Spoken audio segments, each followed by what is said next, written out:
غلامان احمد رضا ہیں، غلامان احمد رضا ہیں۔ اے خدا برتر و بالا ہمیں پتہ کیا ہے، اے خدا برتر و بالا ہمیں پتہ کیا ہے، تیرے حبیب مکرم کا مرتبہ کیا ہے، کہ جبین حضرت جبریل پہ کفے پا ہے، جبین حضرت جبریل پہ کفے پا ہے ابتدا کا یہ عالم انتہا کیا ہے۔ کوئی بلال سے پوچھے کوئی خبیب سے سمجھے، کوئی بلال سے پوچھے کوئی خبیب سے سمجھے، سزائے الفت سرکار کا مزہ کیا ہے۔ سمجھ لو عہد رسالت کے جانثاروں سے، سمجھ لو عہد رسالت کے جانثاروں سے، یہ صدق کیا ہے، صفا کیا ہے اور وفا کیا ہے۔ لائق تعظیم و تکریم، واجب الاحترام، گرامی قدر ذی وقار علماء ذوی الاحترام، محترم و مکرم سامعین کرام، عزت مآب خواتین اسلام، یہ بابرکت محفل جس میں ہم شریک ہوئے ہیں، شادی خانہ آبادی کے موقع پہ انعقاد پذیر ہوئی۔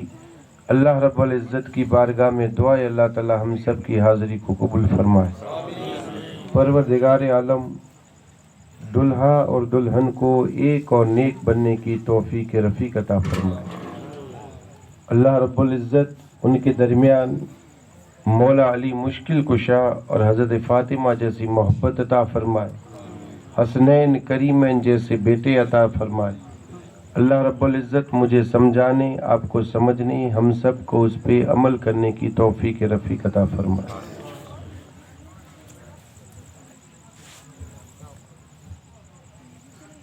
خطبہ مسنونہ کے بعد اللہ رب العزت کی کتاب قرآن مجید اور فرقان حمید کی مشہور اور معروف آیہ مقدسہ تلاوت کرنے کا شرف حاصل کیا۔ اللہ رب العزت نے ارشاد فرمایا، لقد کان لکم فی رسول اللہ اسوۃ حسنہ۔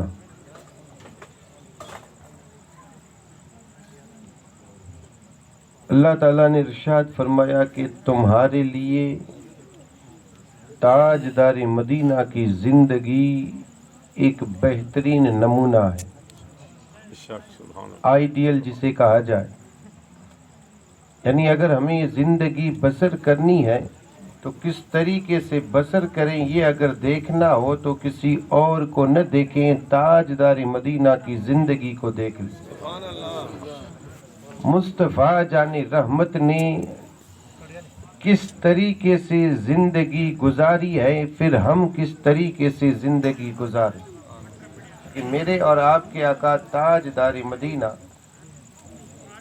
مصطفیٰ جان رحمت نے ہمیں سارے طریقے عطا فرمائے۔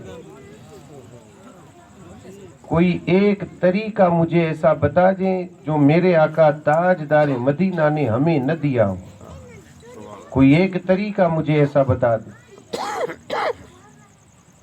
مصطفیٰ جان رحمت نے سارے طریقے عطا فرما دی۔ بچہ جب پیدا ہوتا ہے وہاں سے لے کر کے موت تک، اور پھر موت کے بعد بھی اس کے لیے کیا کیا جائے، یہ طریقہ میرے آقا تاجدار مدینہ نے بتا دیا۔ تو ذرا غور کریں، ہم مصطفیٰ کے غلام ہیں، کوئی دنیاوی انسان نہیں ہے کہ دنیاوی انسانوں کی طرح زندگی بسر کرے۔ میرے آقا تاجدار مدینہ نے جو دین ہمیں عطا فرمایا ہے، ہمیں اس دین پہ چل کر کے دنیا والوں کو بتانا ہے کہ تمہارا رستہ مبارک، ہم مصطفیٰ کے غلام ہیں، ہم دین اسلام پہ چلیں گے، دنیا والوں کو بتانا ہے۔ میرے آقا نے کوئی ایک طریقہ مجھے ایسا بتا دیں جو نہ بتایا ہو۔ جب سارے طریقے میرے آقا نے بتا دیے تو پھر یہ دنیا والوں کے طریقے کو لینے کی ضرورت کیا ہے؟ دنیا والوں کے طریقے کو کیوں لیتے ہیں جب سارے طریقے مصطفیٰ جان رحمت نے بتا دیے؟ بچہ جب پیدا ہو تو کیا کیا جائے، کیا میرے آقا نے یہ طریقہ نہیں بتایا؟ مصطفیٰ جان رحمت نے ارشاد فرمایا بچہ جب پیدا ہو تو اس کے سیدھے کان میں اذان پڑھی جائے، الٹے کان میں تکبیر کہی جائے، تاکہ اس بچے کو آئے دنیا میں اور اس بچے کے سب سے پہلے اگر آواز کوئی سنے تو یہ بچہ کوئی اور آواز نہ سنے، اللہ کا نام سنے۔ اس لیے اذان کا حکم ہوا کہ ان بچوں کے کان میں اذان پڑھی جائے فوراً۔ میرے آقا تاجدار مدینہ نے طریقہ بتایا ہے، اور پھر میرے آقا نے فرمایا جب بچہ 7 دن کا ہو جائے، 7واں دن، 7 دن کا بچہ جب ہو تو اس بچے کا عقیقہ کیا جائے۔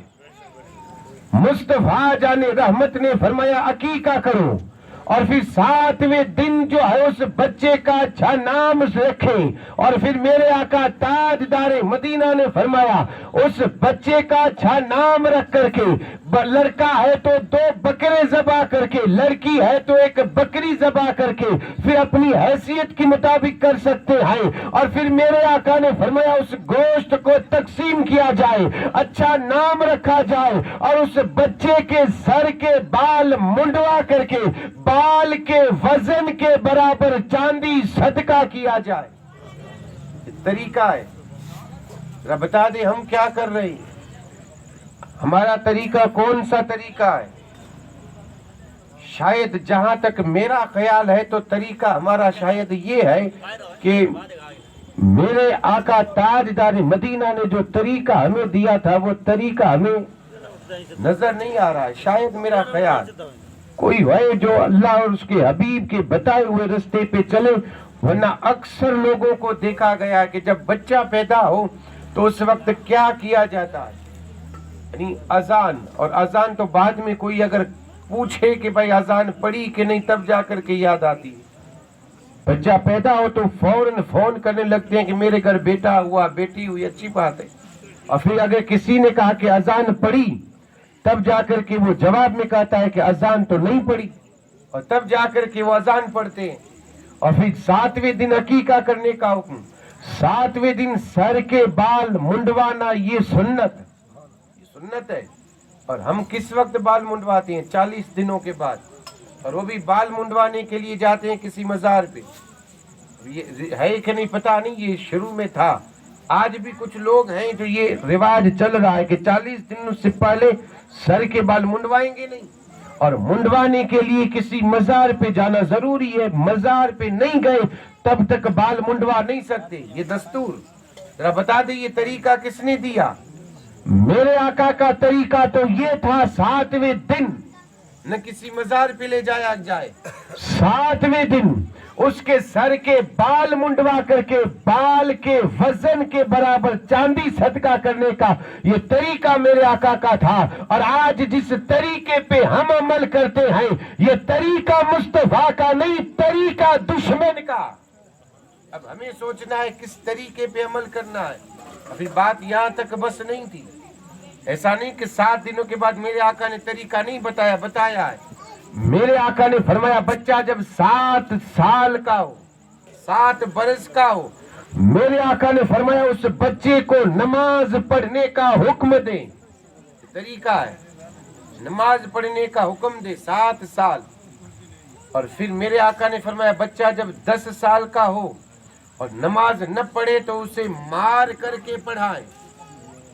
میرے آقا کا طریقہ ہے، میرے آقا کا حکم ہے، میرے آقا کی شریعت ہے، میرے آقا کے قانون ہے کہ بچہ 7 سال کا ہو اپنے ساتھ نماز کے لیے لے جائے، اور پھر اسے نماز پڑھائیں، نماز سکھائیں، وضو سکھائیں، وضو کے فرائض بتائیں، نماز کے فرائض بتائیں، نماز کیسے پڑھی جائے اسے بتائیں، اور پھر 10 سال کا ہو اور بیٹا نماز نہ پڑھے تو مار کر کے پڑھائیں۔ بچہ یہ چلا 7 اور 10 کے بیچ کا جو بچے کی عمر ہے اس میں اس کے وضو کا طریقہ، نماز کا طریقہ سکھا دیا جائے۔ یہاں حال کیا ہے؟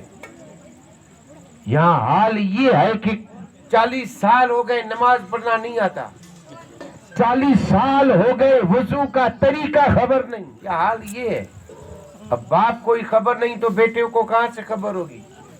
سب سے پہلا مدرسہ بیٹے کا یا بیٹی کا وہ ماں باپ کی گود ہے. سب سے پہلے ماں باپ کی گود. ماں باپ نیک ہوں گے تو بیٹے نیک ہوں گے. ماں باپ اگر نیک نہیں تو چاہے جتنی کوشش کر لیں اللہ توفیق دے ورنہ وہ بیٹے کبھی نیک نہیں ہوتے. یہ ذہن میں رکھیں. ماں نیک ہو باپ نیک ہو تو بیٹا جو ہے بیٹا ولی پیدا ہوتا ہے. ولی. ماں خیر ہو باپ صالح ہو تب جا کر کے بیٹا ولی پیدا ہوتا ہے. تاریخ پلے تاریخ. یہ جتنے بھی ولی پیدا ہوئے ہیں ایسے ہی نہیں ہوئے. ان کی ماں خیر. ماں جو تھی اچھی تھی. ماں علم والی تھی. ماں اخلاق والی تھی. ماں شریعت والی تھی. اور باپ صالح تھا نیک تھا شریعت والا تھا اللہ اس کے رسول سے ڈرنے والا تھا. تب جا کر کے بیٹا خواجہ غریب نواز جیسا پیدا ہوتا ہے.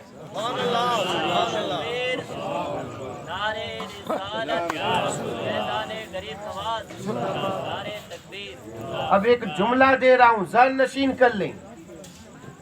باپ صالح ہو ماں خیر ہو بیٹا ولی پیدا ہوتا ہے.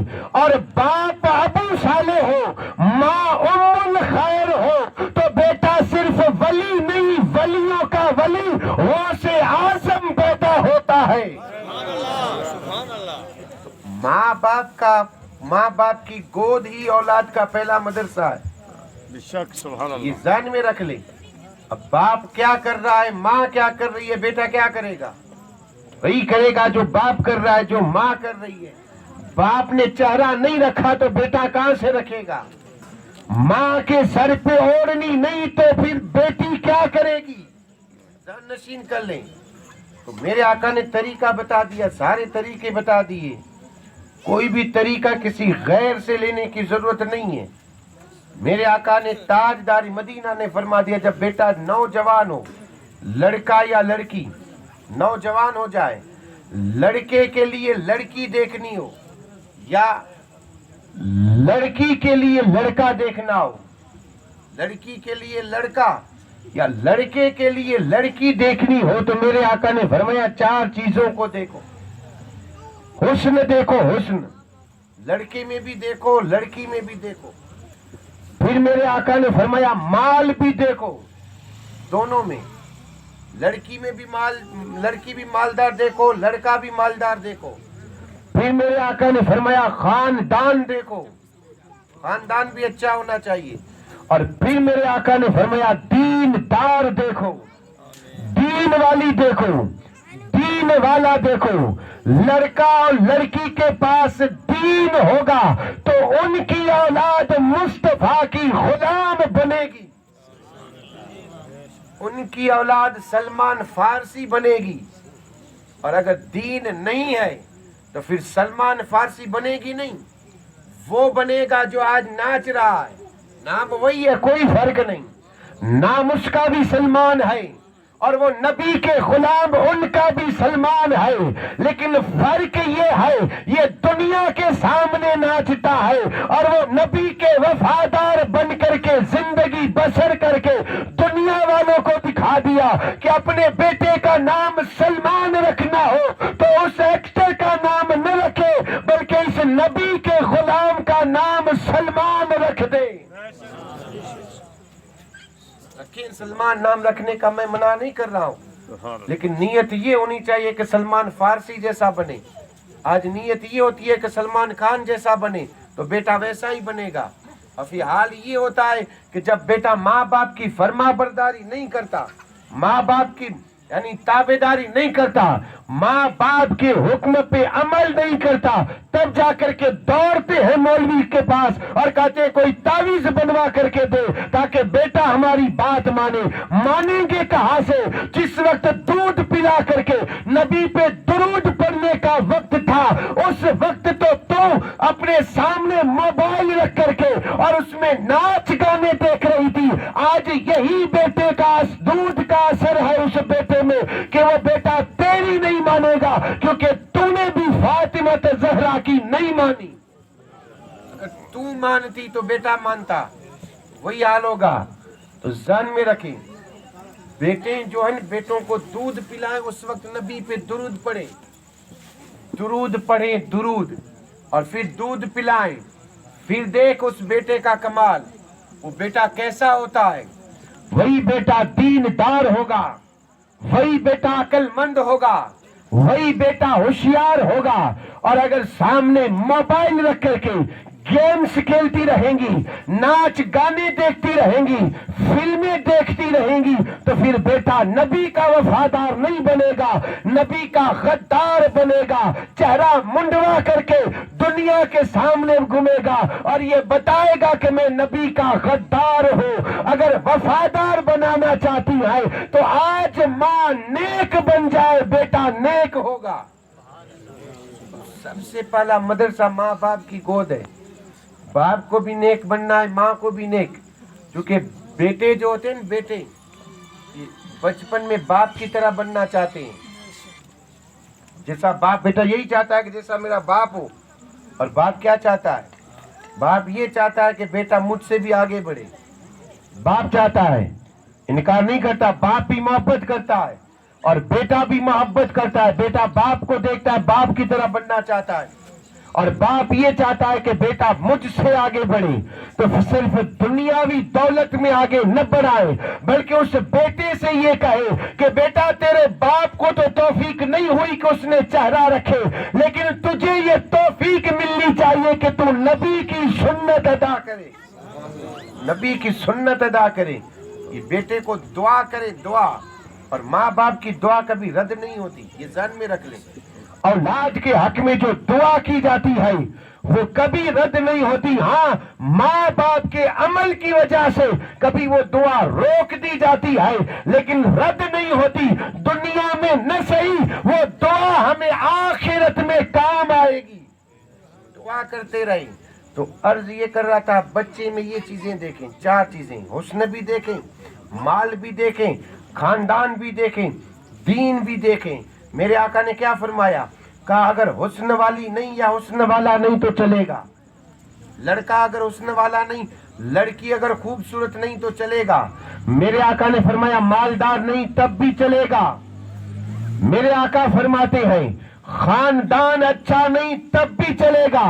لیکن میرے آقا نے فرمایا لڑکا یا لڑکی دیکھنے کے لیے جاؤ تو یہ 3 چیزیں ہو یا نہ ہو, 4تھی چیز ضرور دیکھے, دین ضرور ہو.